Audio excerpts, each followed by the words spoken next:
जिंदगी लगा दी। उन सभी महापुरुषों को सबसे पहले मैं नमन करता हूँ।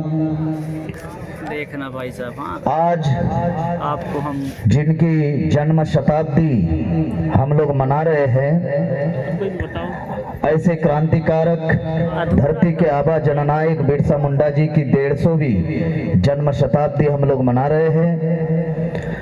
साथियों, मैं 2006 से पूर्णकालीन प्रचारक के तौर पर समाज में काम कर रहा हूं। आज 19 साल चल रहा है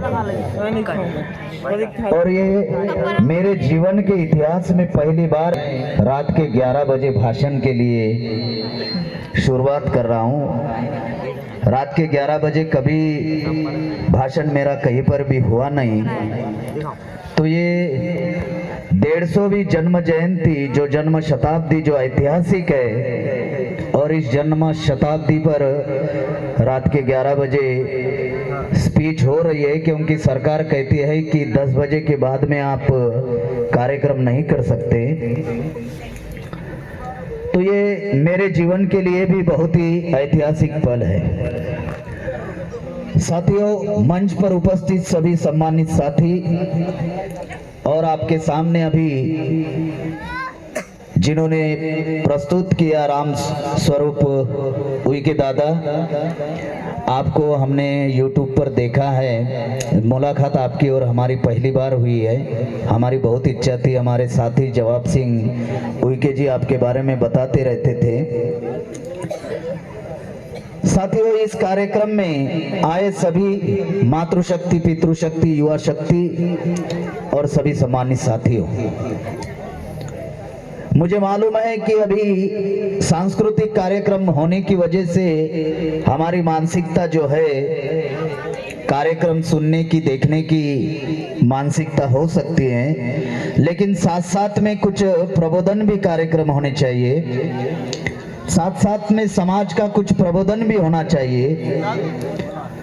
डॉक्टर बाबा साहब अम्बेडकर का एक रेफरेंस देता हूँ सांस्कृतिक कार्यक्रम को लेकर। जब वामन दादा कर्डक सांस्कृतिक कार्यक्रम करते थे तो बाबा साहब ने कहा कि मेरे 10 भाषण और वामन दादा कर्डक का एक गाना। मतलब हम जितनी भी बात आपको बताएंगे, लेकिन जो गानों के माध्यम से जो बात बताई जाती है वो जल्दी लोगों को समझ में आती है। तो के लिए इस देश में आदिवासियों में जितने भी विद्रोह हुए, उलगुलान हुए, क्रांतियां हुई, सिर्फ 2 चीजों के लिए। एक पहली चीज थी कि जिन्होंने हमारी कला, सभ्यता, संस्कृति, पहचान, अस्तित्व और भाषा को खत्म करने का प्रयास किया, उनके विरोध में आदिवासियों ने इस देश में आंदोलन किया। और दूसरा बिंदु था कि जिन्होंने जल, जंगल, जमीन को खत्म करने का प्रयास किया, उनके विरोध में हमारे महापुरुषों ने आंदोलन छेड़ा। चाहे वो मोगल हो, चाहे वो अंग्रेज हो, चाहे वो दिकू हो, चाहे वो सावकार हो, चाहे वो मनुवादी लोग हो, उनके विरोध में हमारे लोगों ने आंदोलन छेड़ा। सिर्फ 2 बिंदु थे। एक, कला, सभ्यता, संस्कृति, अस्तित्व, पहचान और भाषा जो खत्म करने का प्रयास किया, उसके विरोध में आंदोलन चले।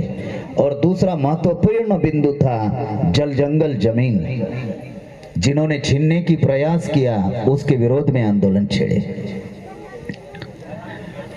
क्रांतिवीर बिरसा मुंडा जो 25 साल का नौजवान है। 25 साल किसे कहते हैं? आजकल 25 साल में शादी भी नहीं होती। वो नौजवान 25 साल का, आप अंदाजा लगाइए, 25 साल का नौजवान 9 जून 1900 में शहीद हो रहा है। तो कितने उम्र में उन्होंने आंदोलन शुरू किया होगा? क्या सोच होगी, क्या विचारधारा होगी, क्या दृष्टिकोण होगा? आज का 25 साल का नौजवान गलत ट्रैक पर चल रहा है। उस वक्त 25 साल का नौजवान क्रांतिवीर बिरसा मुंडा एक नारा देता है कि अबुआ देशम अबुआ राज, हमारे देश में हमारा राज होना चाहिए, क्योंकि हम लोग इस देश के मूल मालिक है, मूल निवासी है।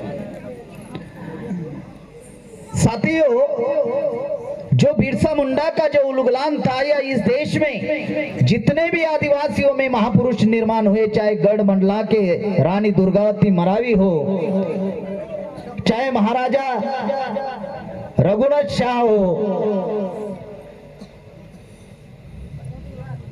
जितने भी मतलब क्रांतिवीर बिरसा मुंडा हो, चाहे बाबूराव फुल्लेसुर शेर, ये जितने भी आंदोलन चले, ये जल जंगल जमीन और अस्तित्व को, आज वर्तमान में आदिवासियों का अस्तित्व खतरे में है, आज आदिवासियों की संस्कृति खतरे में है, आज हमारी जल जंगल जमीन खतरे में है। आज कौन बचाएगा? 25 साल का नौजवान क्रांतिवीर बिरसा मुंडा ने कहा कि तुम्हारी जमीन धूल की तरह आंधी में उड़ गई है, तुम्हारा आत्मसम्मान आत्मविश्वास के साथ खो गया है, अगर इसे तुम पुनर्जागृत नहीं करोगे तो अपनी बहू बेटियों की इज्जत कैसे बचा पाओगे?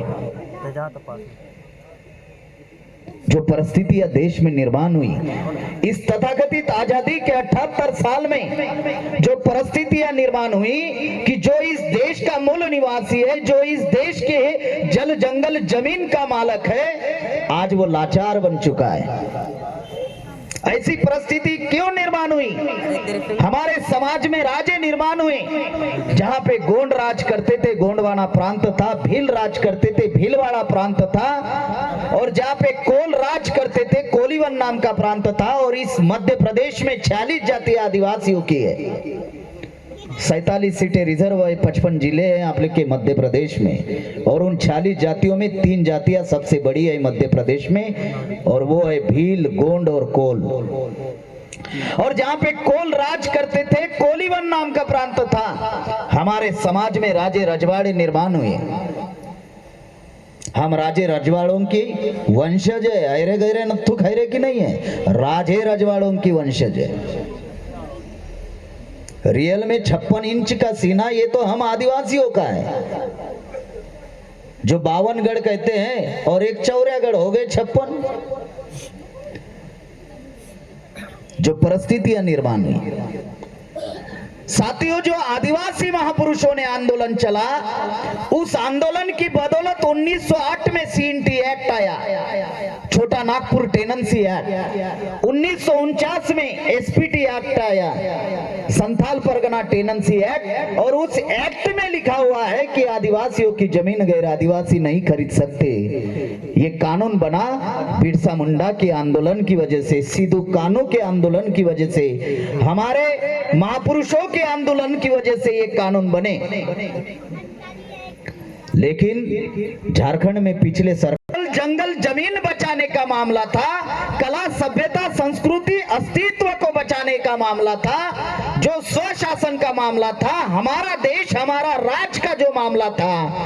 और जब ये अवसर डॉक्टर बाबा साहब आम्बेडकर को, जब संविधान समिति का, जब ड्राफ्टिंग कमेटी का, खास करके मसौदा समिति का जब अध्यक्ष बनाया गया, चेयरमैन बनाया गया, तब बाबा साहब आम्बेडकर ने कॉन्स्टिट्यूशन में राष्ट्रीय स्तर पर आदिवासियों को यह अधिकार दिया।